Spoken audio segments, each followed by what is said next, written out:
Hello and welcome. This is Tajma Cameron, and I am trying something brand new. Uh, this is actually a re record of the middle part of my previous live. I just found out that it didn't take.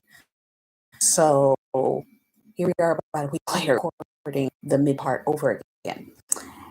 And this is a good opportunity. I'm in the middle of a challenge and I wanted to post this video for it.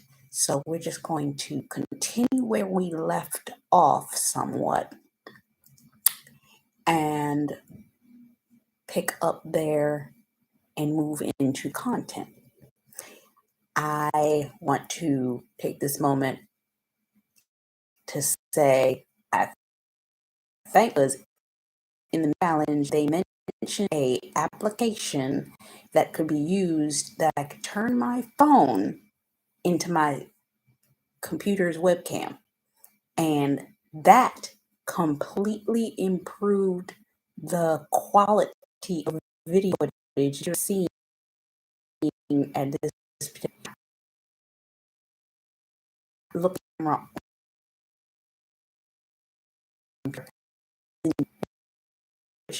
I love this. It looks so much better. So I don't have to show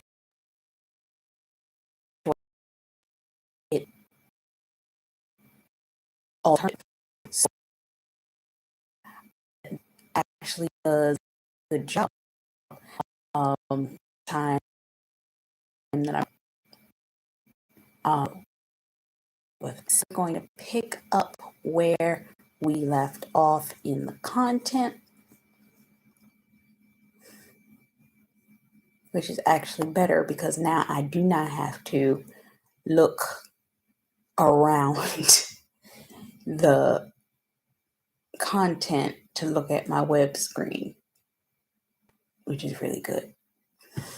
So, welcome back. And we're starting off talking about poverty, in fact, is not the lack of money, it's the lack of mindset. Now, I do not know if I mentioned this part in the previous video. I think I was just kind of getting into the content, but it isn't a lack of money. It's a lack of mindset. It's a limited form of thinking. The limited evaluation of what you're going through and the limited amount of growth that you are willing to experience, walk through, walk into. If you're not willing to grow, you're going to end up lacking financially as well. Now, what I will is this: sometimes in the midst of trying to go through and find yourself financially, you will come across a brick road.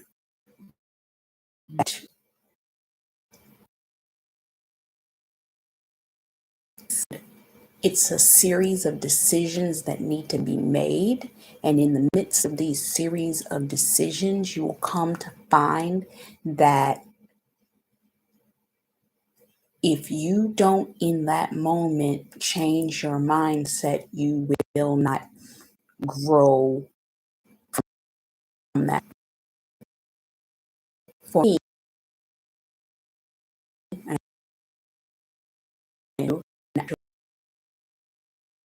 gives me financial confusion is sometimes I find very difficult in the previous video that of this type of stuff with a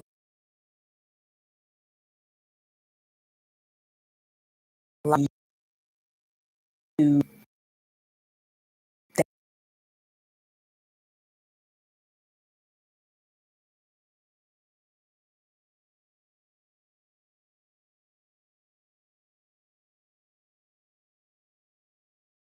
Now, are all of them seeking?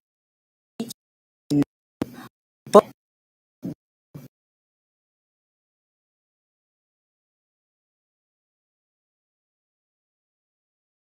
people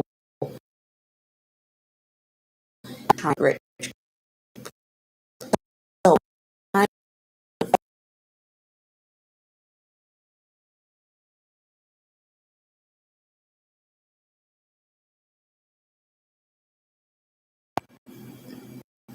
more, shall I say,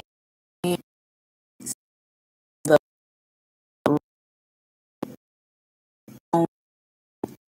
quick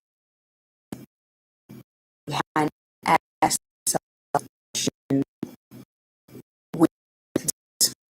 what do you really actually ask that recently? And it's interesting because I've been listening to my coach recently, and she's been asking herself, what did she really want in this season?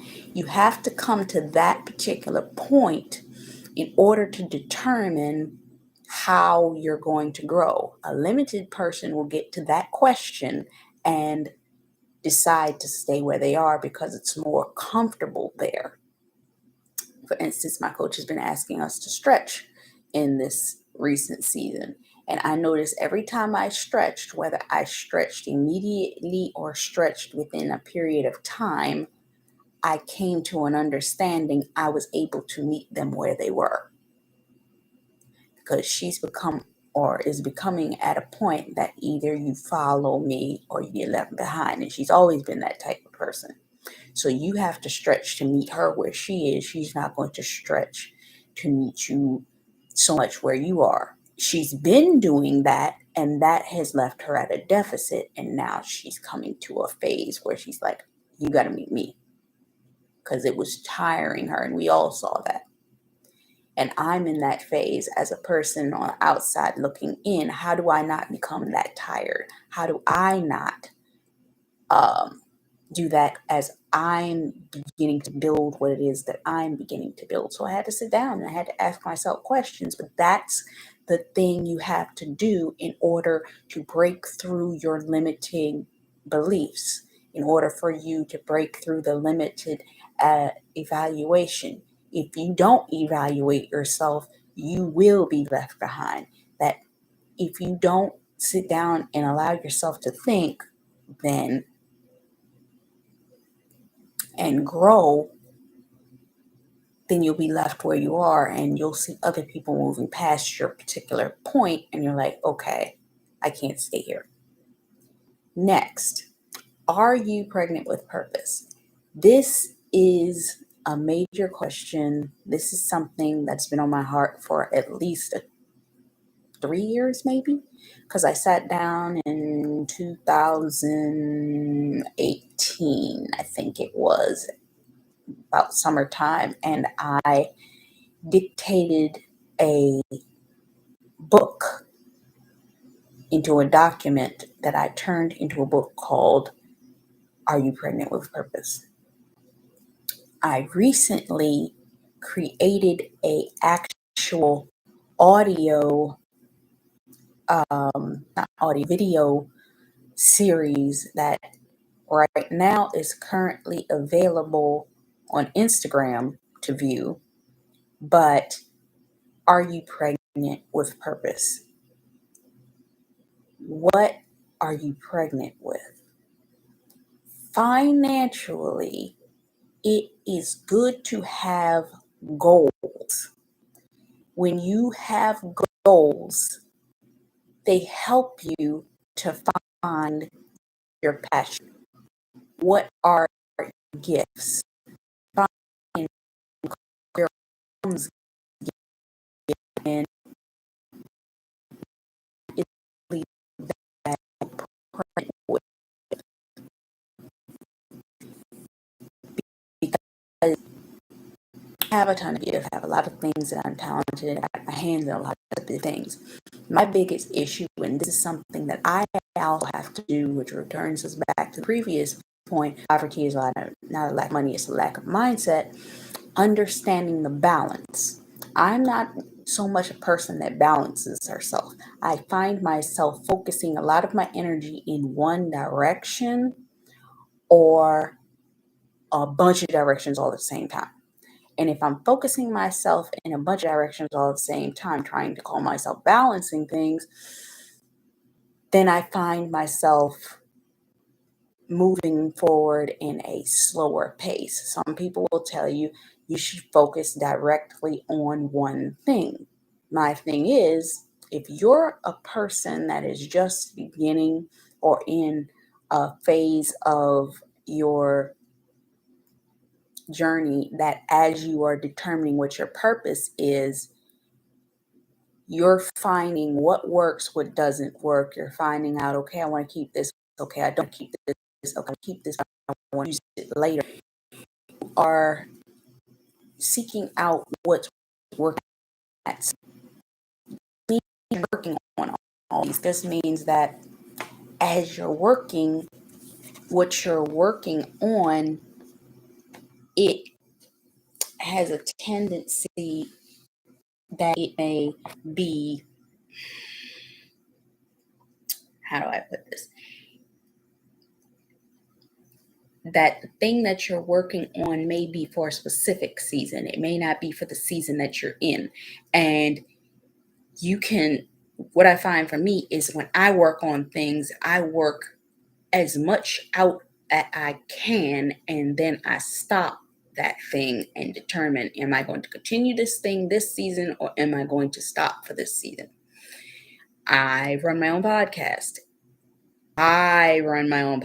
Which means I have to do the graphics. I have to do all of this. I have to do all of that. Now I'm moving into the video realm because of the fact that I actually was approved for 2 podcasts that I run to be able to do video podcasting. So with that, I can now record video content like I am right now that I can then convert over and put on my podcast. So technically I'm killing 2 birds with 1 stone by doing the video virtual podcast video here and then creating the podcast. It's just converting the content from video to audio. And if it's a video podcast, I should be able to post the whole thing as a video on my podcast. So this is a new experience for me, and I'm just checking it out and I'm enjoying the process of it. So it's a process and you have to walk through it, but as you're walking through it, you're finding the sweet spot. Meaning you're taking all of your gifts, you're taking all of your talents, you're lining them up, see it's up sequentially. And as you're doing so, you're coming into the determination of the fact that things will come together as needed at the appropriate and right timing. And the intersect of those points will allow for the balance to come into alignment for that thing to be best outlined. So, what is the integration point? It's the point at which I'm good at multiple things. So because I'm good at multiple things, I can record video content. I can record audio content. I can do cooking. I can do Instagram. I can do Pinterest. I can do LinkedIn. I have all of these things that I have going for me and multiple talents that I'm interested in, whether I'm talking about music, whether I'm talking about fashion, whether I'm talking about writing, business writing, website design, all of these things. How do I bring these things together? That is where your passion, your skill set, your talents all meet up together. And they match with your values. And that intersection point is where you find the truth of your identity within what it is that you're doing. For me, at least in this season, that I've come to find out that finance is a central point of all the things that I do. And having that financial foundation is what helps to develop all the other areas. And once you have the financial foundation, you can grow everything else. Because when we think about it, isn't finance the one thing that all things need to be based on or are based on in order to get started? Have you noticed most people, when they try to start a business, they can't really get started because they don't have the finances? And that is one of the biggest excuses that most people give as to the reason why they were unable to get past that certain point of the trajectory of building that thing. Yes. So it's coming into that understanding and being able to go through and filter it out. Once you have that, you kind of come into the determinations of outlining your values, who you are, what do you believe, all of these types of things, and then coming into the understanding of mentally, emotionally, physically, and spiritually, how these things all align financially. And that's my sweet spot, aligning you mentally, emotionally, physically, and spiritually with the relationship you have with your finances. Because once you understand that, you can understand all of the other areas. So understanding mentally your mindset is what we've been talking about. Emotionally, the values in which your parents and all of that put into you. Physically, that's where the food comes in, and your relationship with food and how that helps increase or decrease what you're able to do. Spiritually, what's your spiritual connection financially to your relationship with money, what you've done from when you were a child, and how that has impacted you as an adult. How you viewpoint money, whether it's from the religious standpoint of you were turned off by money because of the way that the church viewed money, or maybe it was the fact that you had lived in a poor household and your viewpoint on money is one particular way, and then breaking that mindset, or spiritually, or should I say socially, how that affects the groupings and friendships around you. So it's a major thing that you need to look into as to the development of who you are and who you can have around you, because it's this person now what will show you, and you will notice how and who you are because of all of these things. And there are so many topics we can talk about. And I've been going through this YouTube course recently, and it kind of opened me up to there's so many other little divots. I literally went on a website, and it was called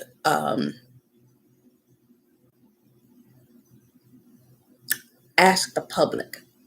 And I was listening to my coach, and she mentioned something in relation to finance. And I started to think about it as I started to think about where I'm going, where I'm trying to take this show, what I want to do with it. And there were 4 individual topics that I really wanted to dig into. I haven't done it yet because when I first I looked up finance only, and the page was so long. I was like, I have to go through this systematically. And I know that finance, savings, budget, travel, and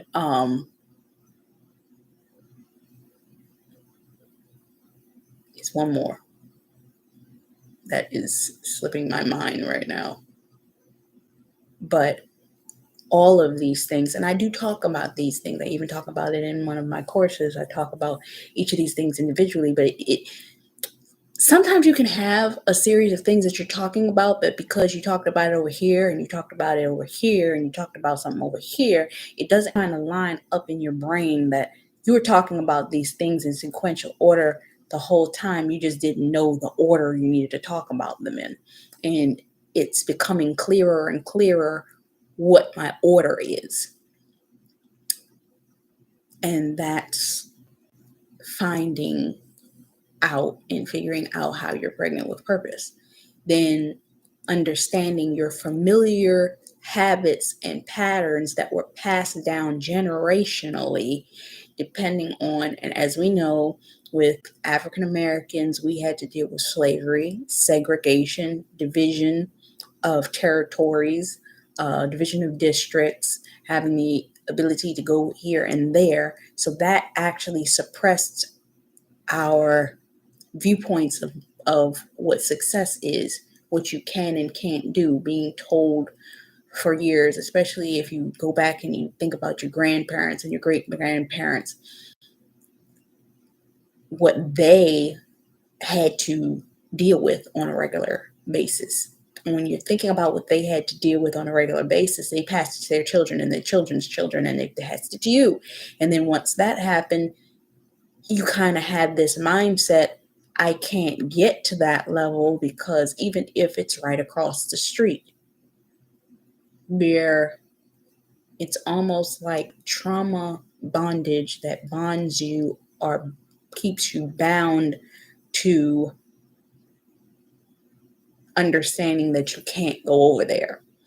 It's like the old saying, a hit dog yells. If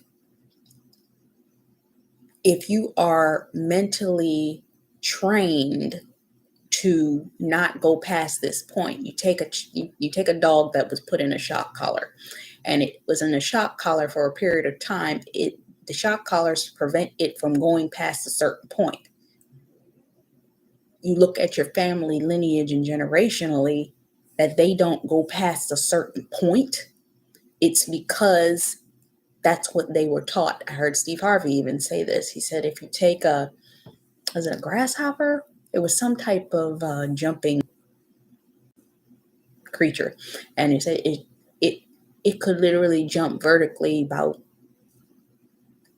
38 inches or something like that. But when you take that same insect or creature and put it in a jar, if it tries to jump 38 inches, it's going to slam its head against the top of the jar because the jar is only 6 inches tall. So it's going to jump and it's going to jump, but it's going to hit his head so many times that once it hits his head enough, it's going to stop trying to jump up 6 inches. It's only going to jump 5 3/4. And then if it has kids and the kids are in that same jar, guess what? It's only going to teach the kids to jump up to that ceiling. And it makes perfect sense how your familiar past generational issues will pass down to your children. And that's what happens financially. Relational bondages. You can be surrounding yourself with people that have certain bondages in them, whether it be platonically, meaning the people that you know, whether they're your coworkers at work that you don't really deal with, they're not really your inner circle friends, but you cross paths with them on a regular basis, or romantically, meaning either they have intimate connection with you like your family does, or maybe they are like your husband or something like that. And the viewpoints of these people will determine how you operate financially. Next, the 4 people in your network closest to you. Let's talk about this. Well, it's the 5 people. There are 3 sectors of these 5 people, and I'm going to show you who those 3 sectors are. This is your intimate circle, meaning your people that are closest to you. 9 times out of 10, that's your immediate family. Then your external circle, which may be your friends, and then the circle outside of that, which would be your co-workers and the people that you deal with on that external side. Now, sometimes that that can go backwards, meaning if you work more, you're going to see the people you work with more, then it's going to be your friends and it's going to be your family. But there are 4 people within that group, or 4 types of people that will fall within that group. And that is usually, you're going to have a person that is a prodigal, which is they always trying to do something but never really can get anything done, and they're trying to escape or run away from something. Then you got the person that is rather narcissistic, and they're only good as long as they can control the people and the situation around them. 3, you have the person that is operating in a spirit of twinning, like they're your identical twin into every T with everything that you're doing. You're like kindred spirits. And then you have the person that is the godly person. This can also be the godly person, the appearance of godliness but have no God in them. And then you're quick. This person you either quickly are aligning with or quickly getting rid of. So this can work in your favor or to your detriment, all of these people, and in whatever level that you have them in. Once you determine that, it will determine your growth period. And every time you grow, somebody gonna fall off, depending on how close you are to these people and if you are willing to let them go. Sometimes you will not grow past a certain point because you're not willing to let certain people go that aren't willing to go where you're trying to get to. It is what it is. So you have to have mentors, peers, all of these things. You're going to maintain certain relationships and some will fall off over time. Every time you're in a growth season, each of these relationships are going to be tested. You have to recognize that that's going to happen, and you have to operate accordingly to these tests within these relationships.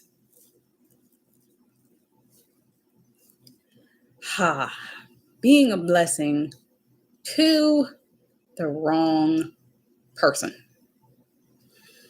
With that, in all of these relationships, you have to understand who you are and where you are. There's a video clip of Sarah Jakes and her husband talking where I think he's talking in that clip, and they're on stage and she's saying that I love you, I appreciate you, but she's not really talking to her husband. She's talking to the people. You have to know the people that are around you, and you have to know, I can't receive your energy. You're too much for me right now. I cannot have this within my space, because you have to be able to delegate the energy that you have and understand where you need it. If you're married, that's a non-negotiable relationship. You're going to have to deal with each other. But for instance, if you're in a job that a lot of people pull on you, creatives, hello, whether you're in the writing field, whether you're in the acting field, celebrity, whether you're in the music field, even your fans pull on you. Everybody pulls on you in that. It's a very energy heavy, pulling type creative space. And if you aren't aware of how the pull works, you will actually succumb to it and it will drain all of your energy.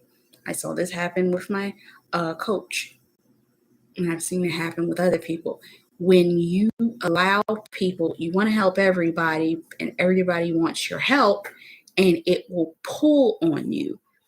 And I know I desire to help people and coach people through certain things, but I also have to come to the understanding how much I want to help you and how much I can help you, because there are people that will pull on your energy and leave you with nothing. Meaning I will draw everything out of you. This person that sometimes becomes a vacuum to you, and they will leave nothing behind for you to be rejuvenated off of. They will just pull and pull and pull and pull and pull. And this is not a good thing. This can actually be detrimental to you as a person. So it can become tiring. And when you see how tiring it can become,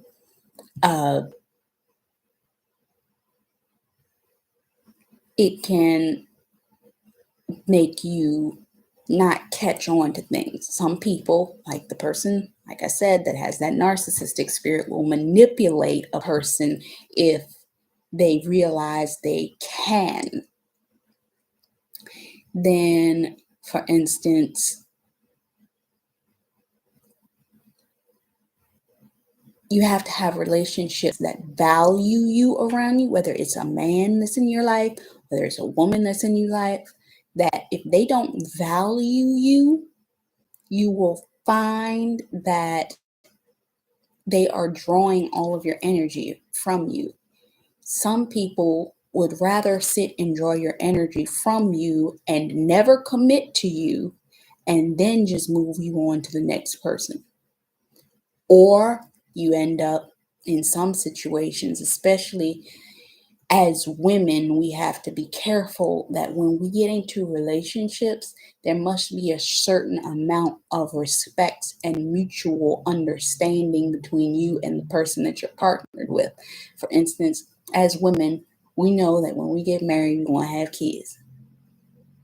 There's some women that don't, but if you're a woman that knows that she wants to have kids, she also has to know that if she's going to have kids, that her career has to be balanced between having the kids, being married, and having a career if that's what they desire. But also understanding in this, something's going to be diminished. Yes, let's use the one person that everybody is familiar with, Beyonce. If you noticed, during her period of time when she was with Destiny's Child, she was very much able to maneuver and go and travel and do all that. She learned her ability to do that by being with that music group.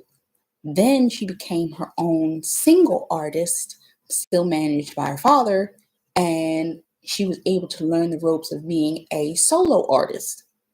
Then she separated from her father and was then managing herself. And in that process, she had to manage the video footage, manage the new Parkwood entertainment group, managing, dealing with the people, managing, making sure all of her videos and concerts and all of these kinds of things came together, the packaging for her albums and all of this type of stuff. And she was managing it all herself. And if you really look at it, you can see she's managing it herself, because the people around her always say that she's a hard worker. She's always doing this. She's always doing that. She's there for 16 hours a day. She's the first one there. She's the last one to leave. That's work ethic. I've always been that type of person that when I start something, I'm not stopping until I'm done with it. So when you have that kind of work ethic, it can be a drastic change, especially when she had her children. The one child, yes, she was able to balance it because all she needed was a nanny to help her bring the child in and out throughout her daily work. She was still able to keep up the pace and just about to what she was doing previously before. It was an adjustment, but she was still able to keep her pacing. It was when she had her twins, did you not notice that she backed off of doing new albums? How many albums has she come out with since she had her twins? I think it's only been the one album. She came out with The Gift. She came out with, which was the secondary soundtrack to The Lion King. And she did the Lion King movie, and then she did the Coachella concert and came out with the disc set that came out with Coachella, but she hasn't really done a album, if you noticed. So people at this particular point, you've seen her do a single here, a single there, but she hasn't done an actual full body of work since she did the Lemonade project, since The Gift, which was part of the Lion King project. And we see how long it took. She actually made that a 3-year project, because you see the Coachella, then I think she skipped a year, did the Lion King, then you heard the songs from the Lion King Gift album, but it took her a year to finish the project, which literally butted up against what happened with our society back in March 2020. So she was able to finish that afterwards. And you haven't seen an album from her since. Why?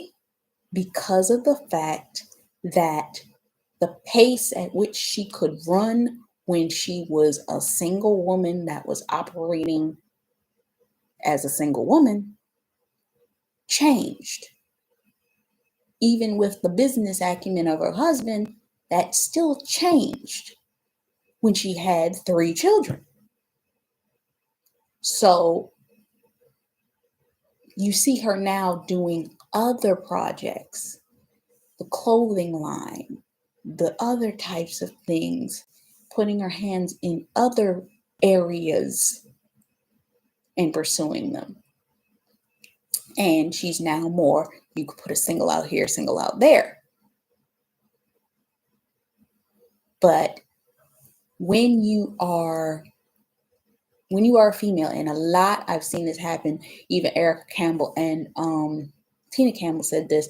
I remember their manager used to have a fit because they were known to they were alternating years when they had kids. So their manager was frustrated because of the fact that every time I turn around, one of y'all is pregnant. So I said all of that to say that you have to have somebody around you, or somebody that's in a relationship with you, that if you have a career of your own, they respect the career that you have to a degree that they are going to adjust with you. Meaning, let's say you have a child, 2 children. They understand what type of career that you have. They're going to adjust accordingly, just as you would adjust accordingly to them and their career. Because, and I go into this in the next point, don't make me a trophy and sit me on the shelf. That's a dangerous thing to do to a woman that's a creative, that everything in them is a creative. So you leave them in a point where they're at a deficit. It's like, okay, I marry you, I have your children. Don't leave them there, because that's not where you met them at. If they were working on something and they were building something, help them build. And a real good partner helps them build to a degree that positions them, that when the kids do come, that what they are working on works systematically. So as it works systematically, they can keep moving. Next, being aware of religious bondages. If you didn't know, you're learning right now. I'm a Christian. I'm always a Christian. I'm a Christian all day, every day. So with that being said, there are certain religious bondages that come with being a Christian and being a creative.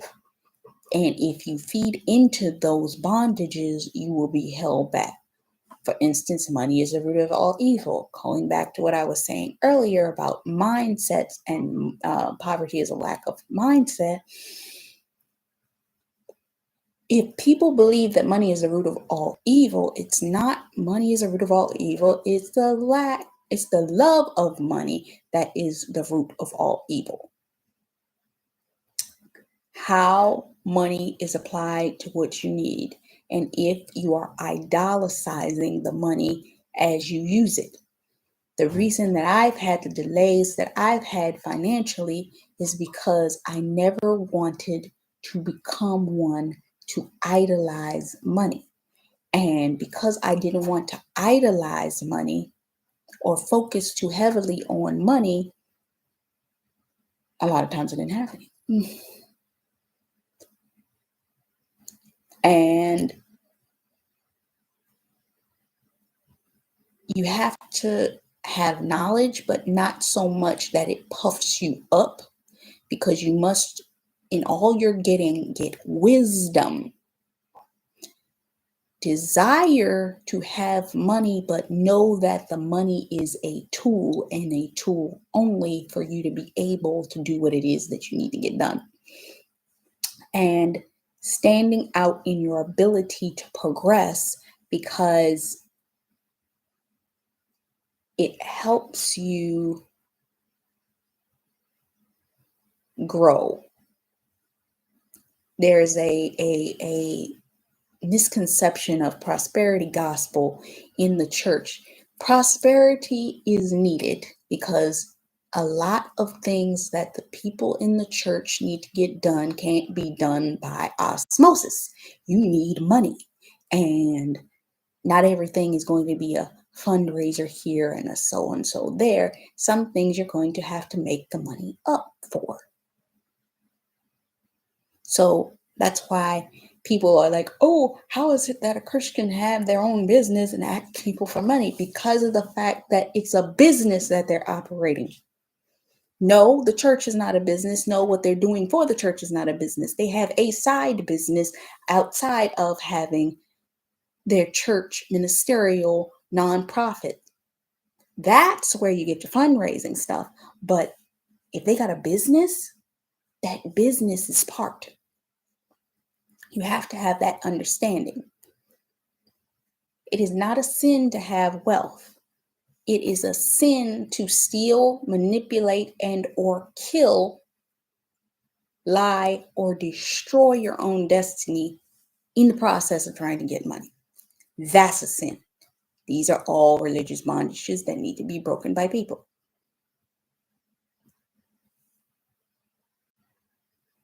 Broke people are the ones that have the wrong relationship with money and with their jobs.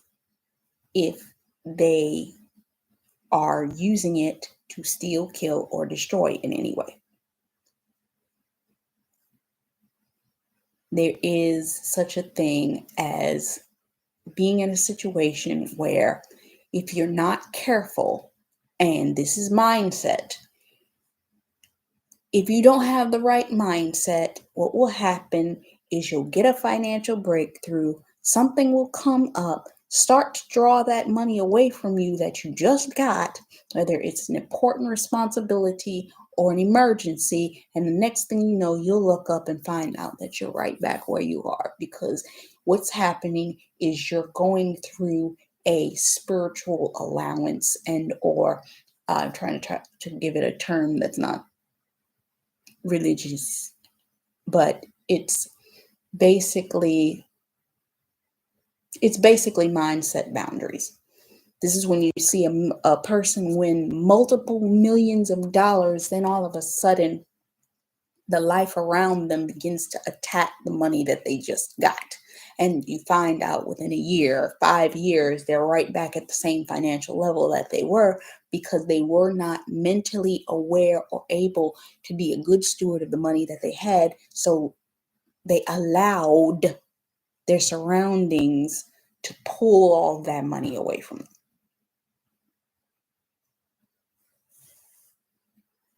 which brings me to the next point, which is two viewpoints, same resource.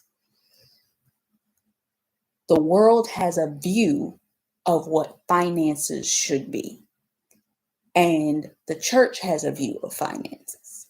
Now, I can get political with this, but I'm not going to in this video. If you want to see this part, I will be posting the podcast of it in the coming, probably in the next month or so. Stay tuned. What'll happen is I might put the link to it in the description when it's posted. That's what I'll probably do for the podcast. Next,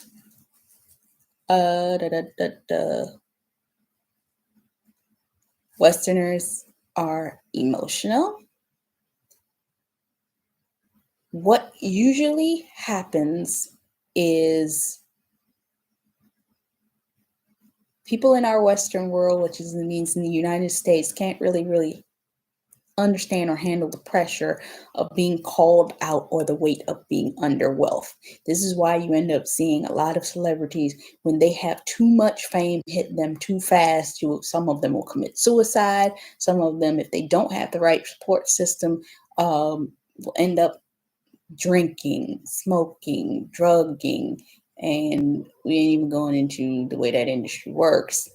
But I'm gonna leave that alone. If you can't stand rejection, you will not be able to handle the wealth that is within that environment. And as creatives, 9 times out of 10, it is either a goal to become a celebrity, or it's a goal to find your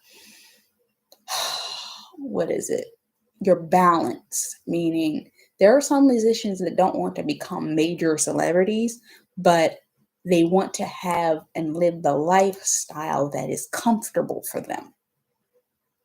If they manage to gain fame to that degree, then it's a blessing. I was watching a video 2 weekends ago, I think it was, and it was this white guy, I never heard of him before, and he's a musician. And he makes a lot of money, and his family is on yachts and all that kind of stuff. I've never heard of this guy before. And he said that independently, he is making like celebrity ranked money.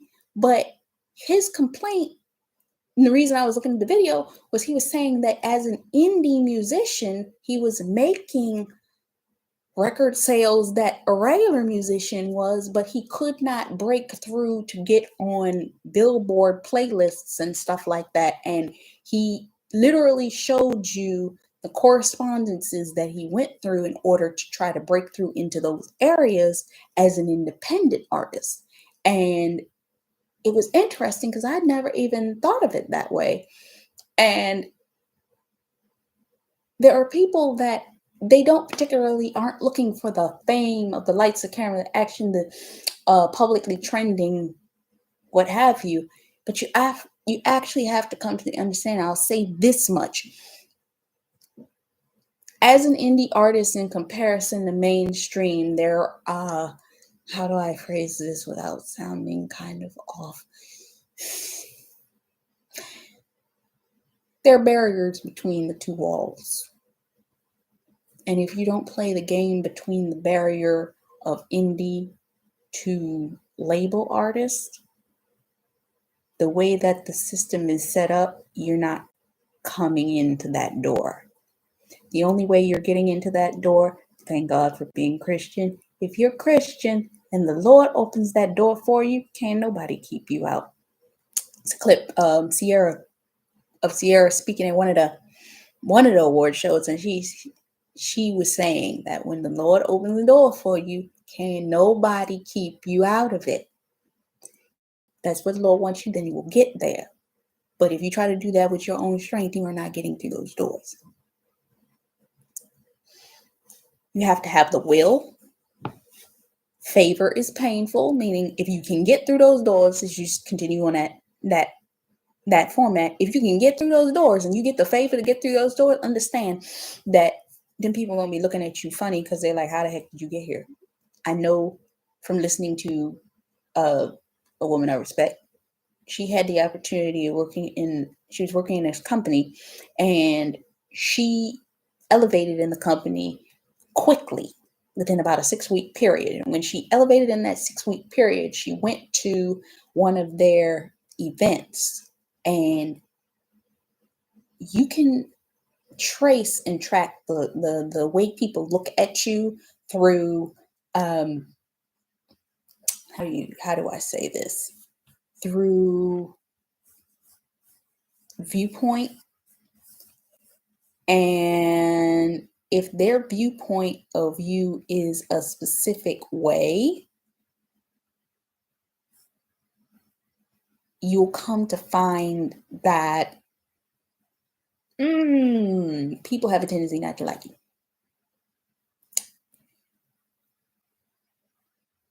You just came out of nowhere. How did you get here? Why do you think that we're going to invite you? It's like you're the new kid, and then you have the cliques. Why are you coming in to our area and think you have the right to be in our space? These are the things that you have to deal with. These people are vicious. They will try to hurt you. They will talk about you. They will lie on you. And jealousy from these people in these arenas will fold you up if you are not strong enough. You have to be able to deal with these people, because this is how they do, and this is how it gets for people. You can't be emotional. You have to remain rational. And the less revelation you have, you'll end up being in a situation where you'll be in confusion. Don't make a long-term decision in a short period of time. I saw a movie, and in it they said, sit with it, and the answer will come. Christianese speaks, stand still, and the salvation of the Lord. Still, the answer will find you. It's like one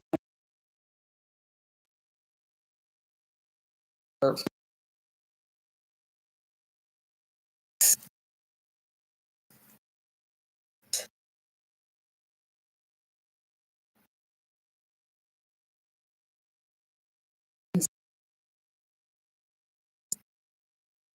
really hard thing.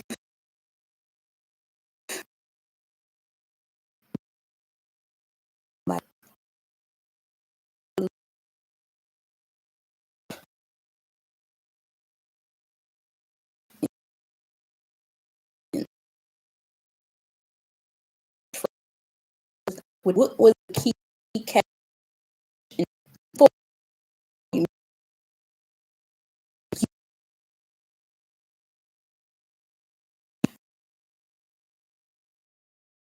This is why I have a system now